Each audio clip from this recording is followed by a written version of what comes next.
गुड़ और चना खाना स्वास्थ्य के लिए फायदेमंद होता है। गुड़ और चना दोनों ही ऊर्जा के स्रोत होते हैं, जिसके इस्तेमाल से बॉडी में ऊर्जा बनने लगती है। यानी जिन्हें थकान जैसी समस्याएं होती है, इसका इस्तेमाल करना उनके लिए फायदेमंद होता है। गुड़ और चने में कैल्शियम की अच्छी मात्रा होती है, फाइबर की भी अच्छी मात्रा होती है, जो डाइजेस्टिव हेल्थ को ठीक करता है। यानी जिन्हें पाचन क्रिया खराब होते हैं, उनके लिए गुड़ और चना खाना फायदेमंद होता है। कब्ज, गैस, एसिडिटी की समस्याएं बन चुकी हैं, उनमें भी बेहतर फायदा होता है। नियमित रूप से इसका इस्तेमाल करने के बाद उनका पेट पूरी तरह साफ रहता है। कब्ज, गैस, एसिडिटी की समस्याएं नहीं हो पाती है, उनका इस्तेमाल करना चाहिए। जिनका बॉडी थका थका महसूस होता है, एनर्जी का लेवल डाउन रहता है, उनको भी गुड़ और चना खाना फायदा होता है।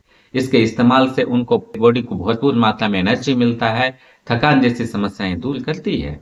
जिनका एनर्जी लेवल डाउन होने के साथ अनिद्रा जैसी समस्याएं भी होती है, यानी नींद नहीं आती है, बेड पे चले जाते हैं लेकिन उन्हें नींद नहीं आती है, ऐसे में गुड़ और चना का इस्तेमाल करना उनके लिए किसी चमत्कार से कम नहीं होता है। रोज सुबह एक मुट्ठी गुड़, चना और 2 चम्मच गुड़ का इस्तेमाल करते हैं, उन्हें यह फायदा मिलता है कि अनिद्रा जैसी भयंकर बीमारियों से छुटकारा मिल जाता है। जिनका ब्लड सर्कुलेशन कम होता है, यानी कि ब्लड प्रेशर डाउन होता है या लो होता है, उसमें भी यह फायदा मिलता है। अपने मेटाबॉलिज्म के सिस्टम को बढ़ाने के लिए भी गुड़ चने का इस्तेमाल करते हैं।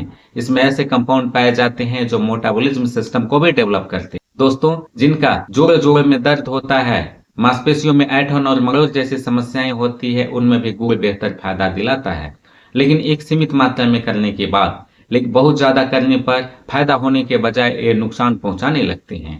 अगर जिन्हें दर्द की समस्याएं हो चुकी है, चर्म रोगों की समस्याएं हो चुकी है, गुड़ और चना खाना उनके लिए तो चमत्कार से कम नहीं है, लेकिन बहुत ज्यादा नहीं।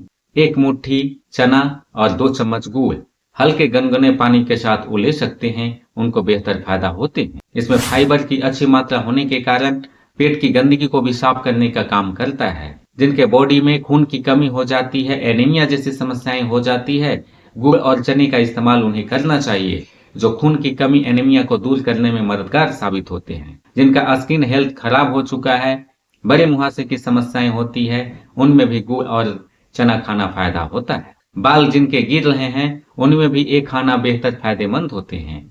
बालों की समस्याएं यानी हेयर फॉल की समस्याएं, डैंड्रफ की समस्याएं या बालों में खुजली होने लगती है, ऐसे में इसे खाना बेहतर फायदेमंद माना जाता है। इसका इस्तेमाल उन्हें करनी चाहिए। गुड़ और चने का इस्तेमाल इम्यूनिटी बढ़ाने में भी किया जाता है।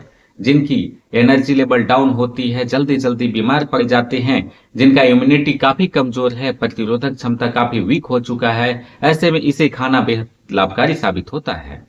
दोस्तों, ये थे फायदे, लेकिन किसे नहीं खानी चाहिए जानते हैं। नंबर 1, जो थायराइड के पेशेंट हैं, उन्हें इसका इस्तेमाल नहीं करना चाहिए। जो अस्थमा के मरीज हैं, उन्हें भी गुड़ और चना का इस्तेमाल नहीं करना चाहिए। जिन्हें जल्दी जल्दी खांसी हो जाती है, सर्दी जुकाम की समस्याएं हो जाती है, उन्हें भी गुड़ का इस्तेमाल नहीं करनी चाहिए, चने का इस्तेमाल नहीं करनी चाहिए। चना अधिक मात्रा में खाने के कारण उन्हें एवीएस जैसी समस्याएं होने लगती है, यानी इरिटेबल बाउल सिंड्रोम की स्थिति में भी जा सकते हैं। यानी चने और गुड़ को बहुत ज्यादा मात्रा में इस्तेमाल बिल्कुल नहीं करनी चाहिए। तो हाई ब्लड प्रेशर की समस्याओं से जूझ रहे हैं, उन्हें भी इसका इस्तेमाल करने से पहले एक बार अपने चिकित्सक से सलाह लेनी चाहिए। खाने की विधि को समझें। गुड़ का इस्तेमाल सुबह खाली पेट करनी चाहिए, शाम को स्नैक के रूप में कर सकते हैं, लेकिन पेट जब भरा हो तो गुड़ और चने का इस्तेमाल नहीं करना चाहिए। फायदा होने के बजाय नुकसान पहुंचाने लगे। दोस्तों, हमारे वीडियो से आपको कुछ न कुछ नया सीखने को मिला होगा। फिर मिलते हैं एक नई वीडियो के साथ। नमस्कार।